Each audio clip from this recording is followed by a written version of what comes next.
Hello বন্ধুরা, কেমন আছেন সবাই? আশা করছি আপনারা অনেক ভালো আছেন। আমার চ্যানেলে আপনাদের সবাইকে স্বাগতম। আজ আমি বুন্দি তৈরি করার ঝামেলা ছাড়াই লাড্ডু তৈরি করার রেসিপি আপনাদের সবার সাথে শেয়ার করছি। ভিডিওতে চলে যাওয়ার আগে আপনাদের সবার কাছেই আমার একটা অনুরোধ, আমার ভিডিওটি যদি ভালো লেগে থাকে তাহলে একটি লাইক দিবেন এবং সাবস্ক্রাইব করে আমার সাথেই থাকবেন। তো ভিডিওটি শুরু করা যাক।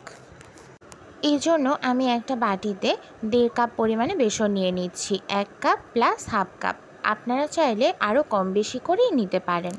এরপরে দিচ্ছি এখানে 1 চিমটি পরিমাণে লবণ, দিয়ে ভালোভাবে বেসনের সাথে লবণটাকে মিশিয়ে নিচ্ছি। এখানে আপনারা চাইলে লবণটাকে দিতেও পারেন বা স্কিপও করতে পারেন। আমি মিষ্টি খাবারের স্বাদের ব্যালেন্সের জন্য একটু লবণ ব্যবহার করেছি। এরপরে আমি অল্প অল্প করে পানি মিশিয়ে বেসনের একটা ব্যাটার তৈরি করব। বেসনের ব্যাটারটা কিন্তু অতিরিক্ত ঘনও হবে না, আবার বেশি পাতলাও হবে না। আমার এখানে 1.5 কাপ পরিমাণে বেসনে 1 কাপের থেকে অল্প একটু পরিমাণ বেশি পানি লেগেছে। পানি দিয়ে ভালোভাবে আমি বেসনের ব্যাটারটাকে মিশিয়ে নিচ্ছি। ব্যাটারটা কিন্তু ভালোভাবে এ পর্যায়ে একটু ফেটে নিতে হবে। আমি উপর থেকে একটু ফেলে দেখাচ্ছি, দেখুন ব্যাটারটা কিন্তু পরে সাথে সাথেই মিলিয়ে যাচ্ছে না। এটাই হচ্ছে পারফেক্ট কনসিস্টেন্সি। এই তো আমার বেসনের ব্যাটারটা কিন্তু রেডি করা হয়ে গেছে। এরপরে আমি নেক্সট স্টেপে চলে যাচ্ছি। এই জন্য প্রথমে আমি একটি কড়াইতে দিয়ে দিচ্ছি তেল। আমি এখানে সয়াবিন তেলটাই ব্যবহার করছি, আপনারা চাইলে ঘিও দিতে পারেন। তেলটা কিছুটা গরম হয়ে এলে ওই যে ব্যাটারটা তৈরি করে রেখেছিলাম, সেই ব্যাটার থেকে আমি অল্প অল্প করে ছোট ছোট করে বড়া তৈরি করে নিচ্ছি। দেখুন আমি কিভাবে তৈরি করছি, আপনারা এভাবেই দিবেন। তবে আপনারা চাইলে এবড়ো থেবড়ো করেও দিতে পারেন। আমি আমার মতো করে একটু ডিজাইন করে সুন্দর সুন্দর গোল করে তৈরি করেছি। এরপরে আমি বেসনের বড়াগুলো দুই সাইডেই ভালোভাবে একটু ভেজে নিচ্ছি। বেসনের বড়াগুলোকে কিন্তু ভাজতে ভাজতে অতিরিক্ত ক্রিস্পি করে ফেলা যাবে না, তাই চুলার আঁচটাকে মিডিয়ামে করে ভাজতে হবে। এই তো আমার এক ব্যাচ বেসনের বড়া ভাজা হয়ে গেছে। এরপর আমি এই বড়াগুলোকে একটা প্লেটে তুলে নিচ্ছি। এই তো আমার একটা ব্যাচ বেসনের বড়া তুলে নেওয়া হয়ে গেছে। এরপরে আমি আরও এক ব্যাচ বড়া ভাজবো, তাই ওই তেলেই আমি ছোট ছোট করে প্যানকেকের মতো করে আবারও বেসনের ব্যাটারটা দিয়ে দিচ্ছি। এই বড়াগুলো কিন্তু মিডিয়াম ফ্লেমেই ভাজতে হবে। বেশি করে যদি জাল দেন তাহলে কিন্তু উপরটা ক্রিস্পি হয়ে যাবে বা পুড়েও যেতে পারে, তাই মিডিয়াম ফ্লেমে প্রত্যেকটা বড়া আমি এভাবে ভেজে নিচ্ছি। এই তো বেসনের বড়াগুলো কিন্তু ভালোভাবে আমার ভাজা হয়ে গেছে। এরপরে আমি একটি বাটিতে বড়াগুলো তুলে নিচ্ছি। এভাবে করেই আমি সব বড়াগুলো ভেজে নেব। এই তো বেসনের ব্যাটার দিয়ে আমার সব বড়াগুলো ভেজে নেওয়া হয়ে গেছে। এরপরে বড়াগুলোকে আমি একটু ছিঁড়ে টুকরো টুকরো করে নিচ্ছি। এই পর্যায়ে কিন্তু এই বড়াগুলোকে 5 মিনিটের জন্য রেস্টে রেখে ঠান্ডা করে নেবেন। আপনারা চাইলে কিন্তু এই বড়াগুলোকে না ছিঁড়েও সরাসরি গুঁড়ো করে নিতে পারেন, তবে আমি একটু হাতের সাহায্যে ছিঁড়ে নিলাম, এতে করে গুঁড়ো করাটা তাড়াতাড়ি হবে। এই তো আমার সব বড়াগুলোই হাতের সাহায্যে টুকরো টুকরো করা হয়ে গেছে। এরপরে বড়াগুলোকে আমি গুঁড়ো করে নেব, তাই একটি মিক্সার জার নিয়ে নিচ্ছি। সেই জারের মধ্যে আমি বড়ার টুকরোগুলোকে দিয়ে দিচ্ছি। এই তো মিক্সার জারের মধ্যে বড়া টুকরোগুলো দেওয়া হয়ে গেছে। এরপর আমি ঢাকনা দিয়ে দিচ্ছি। এরপরে বড়া টুকরোগুলোকে গুঁড়ো করে নিয়ে আসছি। এই তো আমার বড়া টুকরোগুলো কিন্তু গুঁড়ো করা হয়ে গেছে। আপনারা দেখে নিশ্চয়ই বুঝতে পারছেন, একদমই এটা টেক্সচারটা ব্রেড ক্রামসের মতো এসছে। দেখুন আমি হাত দিয়ে ভালোভাবে দেখাচ্ছি, এটার টেক্সচারটা কিন্তু একদমই ভালোভাবে গুঁড়ো করিনি, আমি একটু আধা ভাঙা করে গুঁড়ো করে নিয়েছি। আর লাড্ডুটাকে পারফেক্ট করার জন্য বেসনের টেক্সচারটা কিন্তু এরকমই প্রয়োজন। এই তো এরপরে নেক্সট স্টেপে চলে যাচ্ছি।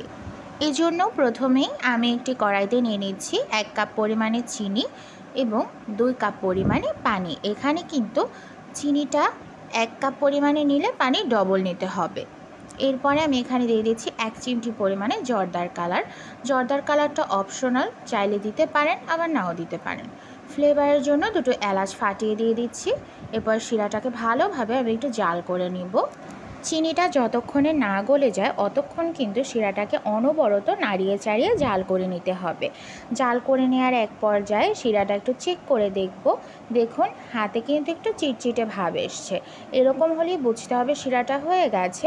ঠিক ওই পর্যায়ে আমি এখানে ওই যে বেসনের যে ক্রাম্বসগুলো আমি তৈরি করে রেখেছিলাম সেটা দিয়ে দিচ্ছি। এরপরে বেসনের গুঁড়োগুলোকে শিরার সাথে ভালোভাবে আমি নাড়িয়ে চাড়িয়ে মিশিয়ে নেব। এই পর্যায়ে বেসনের সাথে চিনি শিরাটাকে ভালোভাবে নাড়াচাড়া করে মিশিয়ে নিতে হবে। যতক্ষণ না পর্যন্ত এই মিক্সচারটা প্যানের গা ছেড়ে আসছে অতক্ষণ পর্যন্ত আমি নাড়িয়ে চাড়িয়ে মিশিয়ে নেব। এটা যদি ভালোভাবে না মেশানো হয় তাহলে কিন্তু লাড্ডুগুলোকে ভালোভাবে শেপ দেওয়া যাবে না। তো অবশ্যই চেষ্টা করবেন বেশ অনেকটা সময় ধরে এটাকে নাড়িয়ে চাড়িয়ে মিশিয়ে নিতে। এই তো আমার বেশ অনেকটা সময় নাড়িয়ে চাড়িয়ে মিশিয়ে নেওয়া হয়ে গেছে। এরপরে আমি এখানে দিয়ে দিচ্ছি গুঁড়ো করে রাখা বাদাম, দিয়ে আবারও কিছুটা সময় মিশিয়ে নিচ্ছি। এই তো আমার ভালোভাবে মিশিয়ে নেওয়া কিন্তু হয়ে গেছে। এরপরে আমি গ্যাসটা বন্ধ করে দেব। এরপর নামানোর আগে আমি এখানে দিয়ে দিচ্ছি 1 টেবিল চামচ পরিমাণে ঘি। ঘিটা হাতের কাছে থাকলে অবশ্যই আপনারা দেওয়ার চেষ্টা করবেন। ঘিটা দিয়ে আমি ভালোভাবে মিশিয়ে নিচ্ছি। ঘিটা দিলে এই লাড্ডুর টেস্টটা একদমই দোকানের মতো আসে। এই তো ভালোভাবে একটু নাড়িয়ে চাড়িয়ে মিশিয়ে আমি এই মিক্সচারটাকে নামিয়ে নিচ্ছি। এই তো এরপরে আমি লাড্ডুগুলোকে শেপ দিয়ে নেব, তাই একটা প্লেট নিয়ে নিচ্ছি যেটাতে লাড্ডুগুলো তৈরি করে আমি রাখবো। এরপরে আমি হাতে একটু ঘি মেখে নিচ্ছি। এরপরে ওই যে বেসনের যে মিক্সচারটা আছে ওই থেকে অল্প অল্প করে নিয়ে হাতের সাহায্যে গোল গোল করে আমি লাড্ডুগুলোকে তৈরি করে নেব। এই যে দেখুন কিভাবে করছি। এই কাজটা কিন্তু মিশ্রণটা গরম থাকতে থাকতেই করতে হবে। এই মিশ্রণটা যদি ঠান্ডা হয়ে যায় তাহলে কিন্তু লাড্ডুগুলোকে শেপ দেওয়া যাবে না, ভেঙে যেতে পারে। তাই অবশ্যই আপনারা চেষ্টা করবেন গরম গরম থাকা অবস্থায় লাড্ডুগুলোকে তৈরি করে নেওয়ার। কথা বলতে বলতে আমি কিন্তু লাড্ডুগুলো সবই তৈরি করে নিয়েছি। আর হ্যাঁ, আপনারা কে কোথা থেকে ভিডিওটি দেখছেন অবশ্যই কিন্তু আমাকে কমেন্টস করে জানাতে ভুলবেন না। কথা বলতে বলতে আমার লাড্ডুগুলো কিন্তু সবই তৈরি করা প্রায় হয়ে এসছে। দেখুন তো কত সুন্দর হয়েছে লাড্ডুগুলো। এই তো এরপরে আমি লাড্ডুগুলোকে একটু সাজিয়ে নেব, তাই উপর থেকে আমি অল্প অল্প করে বাদামের গুঁড়ো দিয়ে ডেকোরেশন করে নিচ্ছি। যদিও এটার কোনো প্রয়োজন নেই, আমি দেখতে সুন্দর লাগবে বলে একটু সাজিয়ে নিয়েছি। আপনারা চাইলে সাজিয়ে নিতেও পারেন আবার নাও নিতে পারেন। এই তো বাদামের গুঁড়ো দিয়ে কিন্তু আমার প্রত্যেকটা লাড্ডুই সাজানো হয়ে গেছে। দেখুন তো কেমন হয়েছে আমার লাড্ডুগুলো। এরপর নিশ্চয়ই মনে মনে ভাবছেন লাড্ডুর ভেতরের টেক্সচারটা কেমন এসছে, তাই আমি একটা লাড্ডু আপনাদের সাথে ভেঙে শেয়ার করছি। দেখুন তো কতটা পারফেক্ট এসছে ভেতরের টেক্সচারটা, আপনারা দেখে নিশ্চয়ই বুঝতে পারছেন। ব্যাস তৈরি হয়ে গেল খুব সহজেই বুন্দিয়া তৈরি করার ঝামেলা ছাড়াই বেসনের লাড্ডু। বাড়িতে একবার হলেও কিন্তু ট্রাই করবেন। আর এটা যদি একবার কাউকে তৈরি করে খাওয়ান কেউ ধরতেই পারবে না যে এটি আপনি বাড়িতে তৈরি করেছেন।